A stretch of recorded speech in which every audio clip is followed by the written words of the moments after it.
Assalamualaikum warahmatullahi wabarakatuh. Perkenalkan, nama saya Zulfa Lutfia, NIM 1520111513010. Di kesempatan kali ini saya akan menjelaskan tentang modul 9. Modul 9 yang ada di Netachat, yaitu mengenai transport layer. Yang pertama, apa itu transport layer? Secara garis besar, transport layer adalah suatu tempat atau lapisan terjadinya pengiriman data dari satu host ke host lainnya. Transport layer biasanya menggunakan dua protokol, yaitu TCP dan UDP. Topik yang akan dipelajari pada modul 9 ini, yang pertama ada karakteristik transport layer, kemudian ada pembentukan sesi transport layer, dan yang terakhir keandalan dari transport layer. Topik yang pertama tentang karakteristik transport layer. Subtopik yang pertama yaitu tentang peran transport layer. Program application layer menghasilkan data yang harus ditukarkan antara host sumber dan juga tujuan. Transport layer bertanggung jawab untuk komunikasi logis antara aplikasi yang sedang berjalan pada host berbeda. Transport layer adalah penghubung antara lapisan aplikasi atau application layer dan juga lapisan yang ada di bawah, di mana mereka bertanggung jawab untuk transmisi jaringan. Seperti yang ada di ilustrasi samping ini,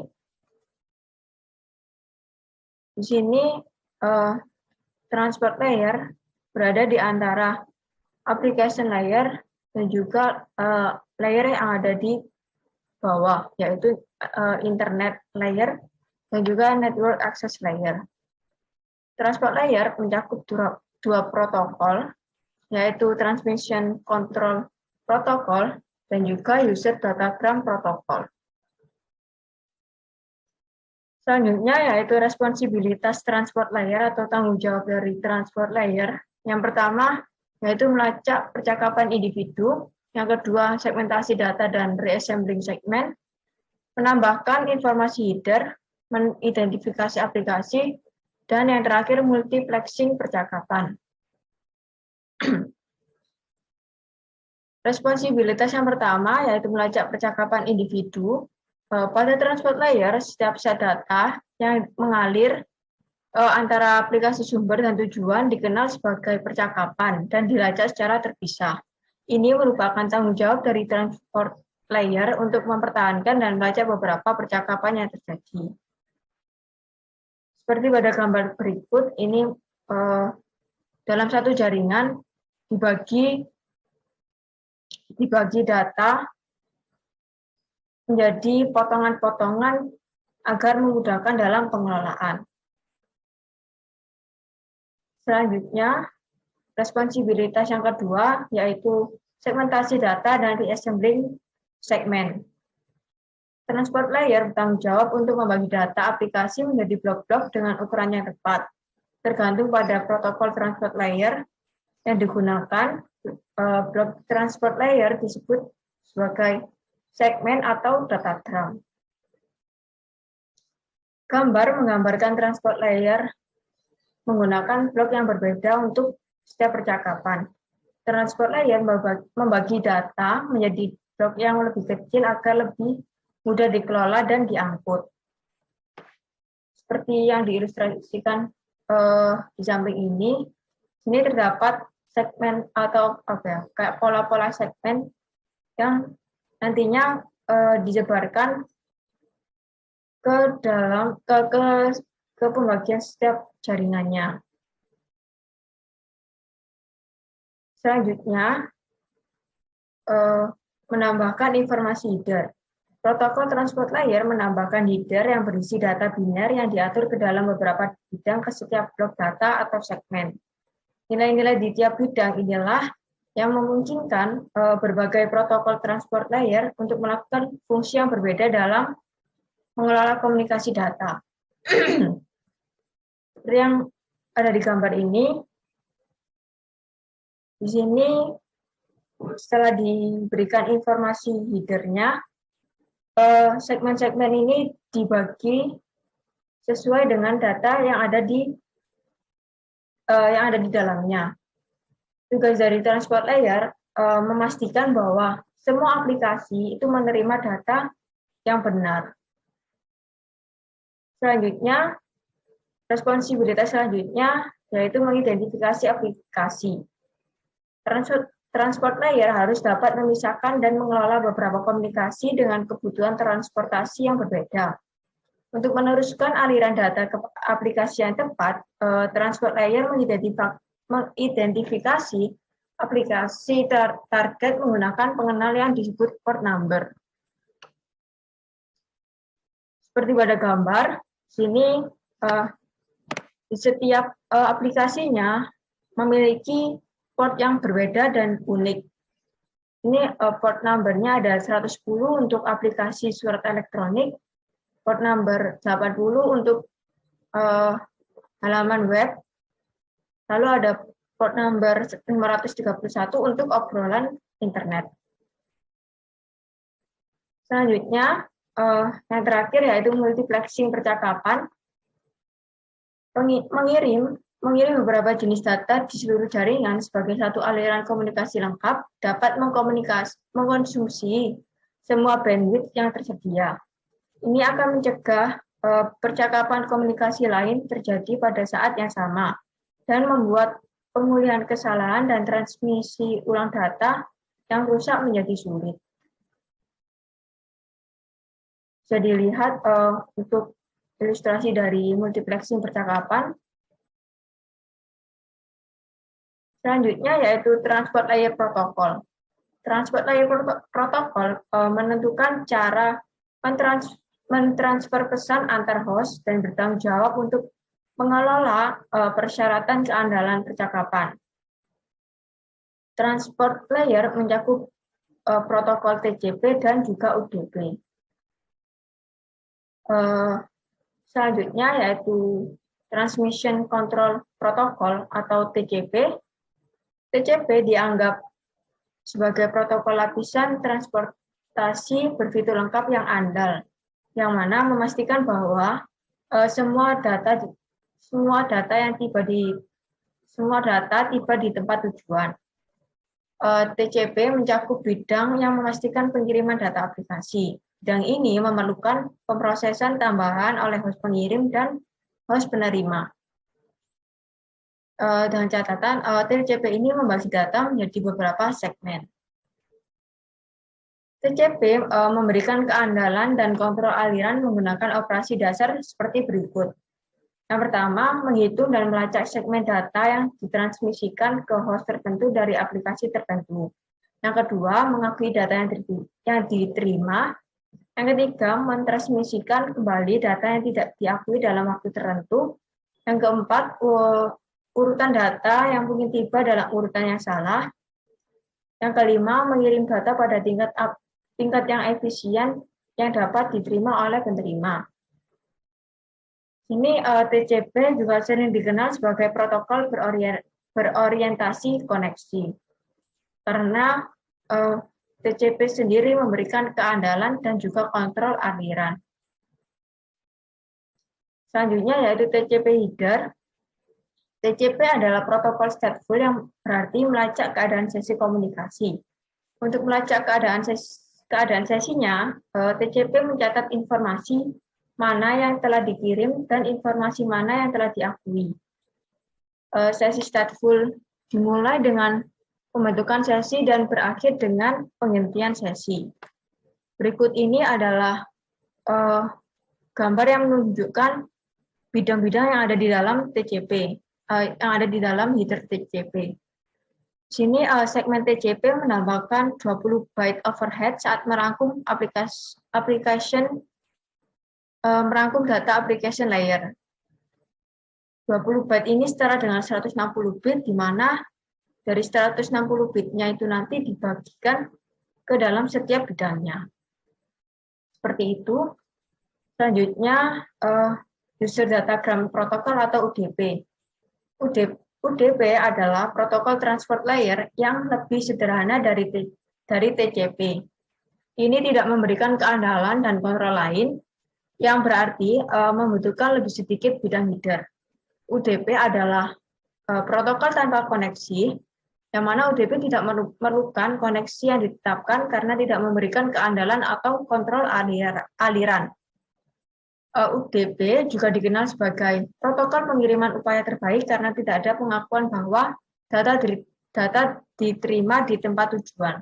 UDP seperti menempatkan surat biasa yang mana surat tersebut tidak terlegalisir dan juga dikirimkan melalui pos. UDP header. Selanjutnya yaitu UDP header. Blok komunikasi dalam UDP disebut datagram. Sedangkan dalam TCP itu disebut sebagai segmen. Datagram ini dikirim sebagai upaya terbaik oleh protokol lapisan transportasi atau protokol transport layer. Header UDP jauh lebih sederhana karena hanya memiliki 4 bagian dan membutuhkan 8 byte atau setara dengan 64 bit. Selanjutnya berikut ini adalah bidang-bidang yang ada di dalam UDP header. Ini ditambahkan 8 byte overhead setara dengan 64 bit, yang kemudian dibagi ke 4 bidang dalam header UDP. Selanjutnya yaitu pasangan soket. Port sumber dan tujuan ditempatkan di dalam segmen. Segmen kemudian dikemas dalam paket IP. Paket IP berisi alamat IP sumber dan tujuan. Kombinasi alamat IP sumber dan nomor port sumber atau alamat IP tujuan dan nomor port tujuan dikenal sebagai soket. Soket ini digunakan untuk mengidentifikasi server dan layanan yang diminta oleh klien. Soket juga memungkinkan beberapa proses berjalan pada klien untuk membedakan diri dari satu sama lain, dan beberapa koneksi ke proses server untuk dibedakan satu sama lain. Baik, yang selanjutnya, topik yang kedua yaitu tentang pembentukan sesi transport layer. Proses server TCP. Di sini terdapat 5 proses server pada TCP. 5 proses server TCP, diantaranya yang pertama, klien mengirimkan permintaan TCP, yang kedua permintaan port tujuan, yang ketiga permintaan port sumber, yang keempat respons port tujuan, yang kelima respons port sumber. Itu yang pertama yaitu klien mengirimkan permintaan TCP. Di sini bisa dilihat pada gambar. Klien 1 meminta layanan web ke server TCP. Sedangkan klien 2 juga meminta layanan email ke server TCP. Selanjutnya, proses yang kedua yaitu permintaan pertujuan. Sini bisa dilihat klien 1 meminta layanan web menggunakan pertujuan dengan port number 80. Sedangkan yang klien 2 ini juga meminta layanan email menggunakan port dengan nomor port sama dengan 25. Di sini klien menggunakan nomor port terkenal sebagai port tujuan. Selanjutnya yaitu permintaan port sumber. Ini permintaan klien secara dinamis menghasilkan nomor port sumber. Pada ilustrasi ini port sumber dari klien 1 yaitu 49152, sedangkan untuk klien 2 port sumbernya adalah 51152. Ini klien 1 dan klien 2 ini menggunakan nomor port dinamis sebagai port sumber. Selanjutnya yaitu respon dari port tujuan. Nah, ketika server menanggapi permintaan klien, itu membalikkan port tujuan dan sumber dari permintaan awal. Respon server terhadap permintaan web sekarang memiliki port tujuan 49152 dan respons email sekarang memiliki port tujuan yaitu 51152. Selanjutnya yaitu respons dari port sumber. Di sini port sumber dalam response server adalah port tujuan asli dalam permintaan awal. Jadi di sini respons server terhadap klien TCP menggunakan port tujuan dari paket permintaan sebagai port sumber. Seperti itu. Selanjutnya, yaitu pembentukan koneksi TCP. Dalam koneksi TCP, klien host menetapkan koneksi dengan server menggunakan proses jabat tangan 3 arah atau the three-way handshake. Untuk langkah yang pertama, di sini klien yang memulai meminta sesi komunikasi klien to server dengan server. Bisa dilihat dari gambar di sini bahwa PCA sini mengirimkan SYN kepada PCB dan di sini PCB menerima SYN dari PCA. Jabat tangan 3 arah memvalidasi bahwa host tujuan tersedia untuk berkomunikasi. Dalam contoh ini, host A telah memvalidasi bahwa host B tersedia. Langkah yang kedua, yaitu server mengakui sesi komunikasi client to server dan meminta sesi komunikasi server ke klien. Jadi setelah PCB itu menerima SYN dari PCA, di sini PCB mengirimkan respons ACK dan juga mengirimkan permintaan SYN ke PCA. Selanjutnya, langkah ketiga, klien yang memulai mengakui sesi komunikasi server ke klien. Jadi di sini setelah PCB itu mengirimkan ACK, respon ACK dan mengirimkan permintaan SYN, PCA mengirimkan respons ACK ke PCB juga. Seperti itu. Selanjutnya, yaitu penghentian sesi. Untuk menutup koneksi, bendera control finish atau FIN harus diatur di header segmen. Untuk mengakhiri step sesi TCP satu arah, jabat tangan 2 arah yang terdiri dari segmen FIN dan segmen pengakuan atau ACK digunakan. Oleh karena itu, untuk mengakhiri satu percakapan yang didukung oleh TCP, 4 pertukaran diperlukan untuk mengakhiri kedua sesi. Baik klien atau server dapat memulai penghentian. Nah, untuk penghentian sesi sendiri, langkah yang pertama, itu ketika klien tidak memiliki data lagi untuk dikirim dalam aliran, ia mengirimkan segmen dengan set bendera FIN. Jadi di sini PCA mengirimkan permintaan FIN ke PCB. Lalu yang kedua, langkah kedua, server mengirimkan ACK untuk mengakui penerimaan FIN untuk mengakhiri sesi dari klien ke server. Setelah PCA mengirimkan FIN, PCB akan menerima permintaan FIN dari PCA. Dan juga PCB ini akan mengirimkan respons ACK ke PCA. Selanjutnya, PCA ini akan menerima respon ACK dari PCB. Langkah yang ketiga, server mengirimkan FIN ke klien untuk mengakhiri sesi server ke klien. PCB juga mengirimkan FIN-nya sendiri ke PCA untuk mengakhiri sisi sesinya. Jadi di sini setelah PCA itu menerima respons ACK dari PCB juga akan mengirimkan kembali, yaitu mengirimkan permintaan FIN ke PCA. Setelah itu, PCA akan menerima permintaan FIN dari PCB. Langkah yang keempat, klien merespons dengan ACK untuk mengakui FIN dari server. Jadi langkah yang keempat ini, PCA akan mengirimkan respons ACK ke PCB. Setelah itu, PCB akan menerima respons ACK dari PCA. Setelah itu, sesi akan diberhentikan. Selanjutnya yaitu pembentukan koneksi TCP. Host mempertahankan status, melacak setiap segmen data dalam sesi, dan bertukar informasi tentang data apa yang diterima menggunakan informasi di header TCP.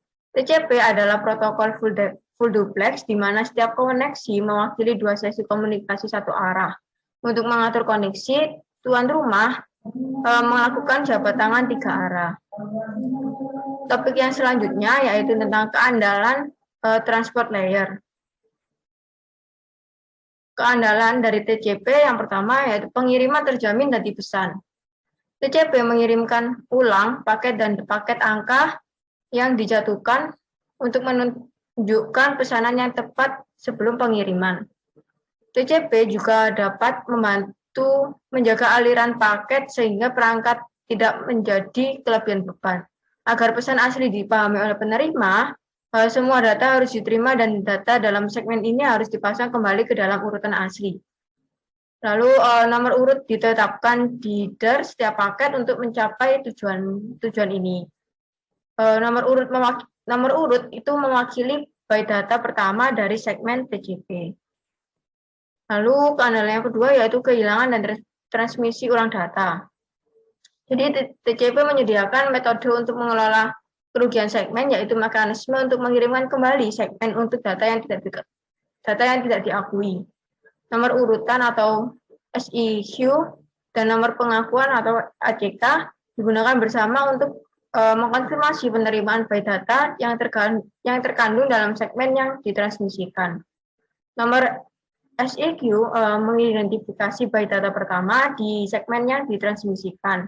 TCP menggunakan nomor ACK yang dikirim kembali ke sumber untuk menunjukkan byte berikutnya yang diharapkan penerima untuk diterima.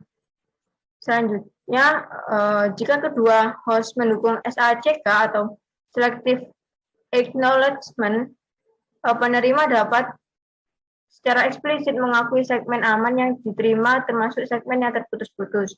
Oleh karena itu, host pengirim hanya perlu mengirimkan kembali data yang hilang. TCP ini menggunakan timer untuk mengetahui berapa lama menunggu sebelum mengirim ulang segmen. Selanjutnya yaitu kontrol aliran TCP. Yang pertama window size dan acknowledgement. Window size menentukan jumlah byte yang dapat dikirim sebelum mengharapkan acknowledgement. Nomor ACK adalah jumlah byte yang diharapkan berikutnya.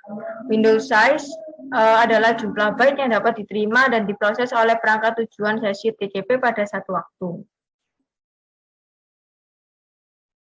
Selanjutnya, untuk prosesnya sendiri, itu window size awal disepakati ketika sesi TCP ditetapkan selama the three-way handshake atau jabat tangan 3 arah. Perangkat sumber harus membatasi jumlah byte yang dikirim ke perangkat destination atau perangkat tujuan berdasarkan window size dari tujuannya. Kemudian hanya setelah perangkat sumber menerima pengakuan bahwa byte telah diterima, dapat terus mengirim lebih banyak data untuk sesi tersebut. Biasanya perangkat tujuan tidak akan menunggu semua byte untuk window size yang akan diterima sebelum membalas dengan pengakuan. Ketika byte diterima dan diproses, perangkat tujuan akan mengirim pengakuan atau acknowledgement untuk memberitahu perangkat sumber bahwa ia dapat terus mengirim byte tambahan. Selanjutnya yaitu maximum segment size atau MSS. Di sini MSS adalah bagian dari bidang opsi di header TCP, di mana yang menentukan jumlah data terbesar dalam byte yang dapat diterima perangkat dalam satu segmen TCP. Ukuran MSS tidak termasuk header TCP. Di sini MSS biasanya disertakan dalam selama the three-way handshake atau jabat tangan 3 arah. Dan selanjutnya, sini MSS yang umum adalah 1460 byte saat menggunakan IPv4. Lalu host menentukan nilai bidang MSS-nya dengan mengurangi header IP dan TCP dari unit transmisi maksimum Ethernet atau MTU.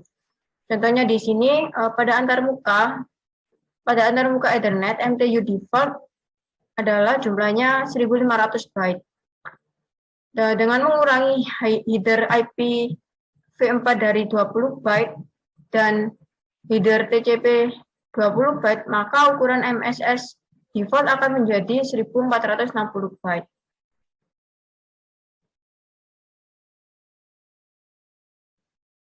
Selanjutnya yaitu penghindaran kemacetan.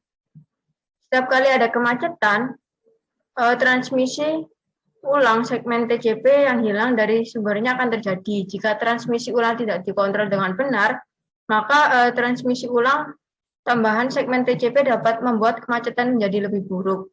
Tidak hanya paket baru dengan segmen TCP yang dimasukkan ke dalam jaringan, tetapi efek umpan balik dari segmen TCP yang ditransmisikan ulang yang hilang juga akan menambah kemacetan. Untuk menghindari dan mengendalikan kemacetan ini, TCP biasanya menggunakan beberapa mekanisme penanganan kemacetan, timer, dan algoritma.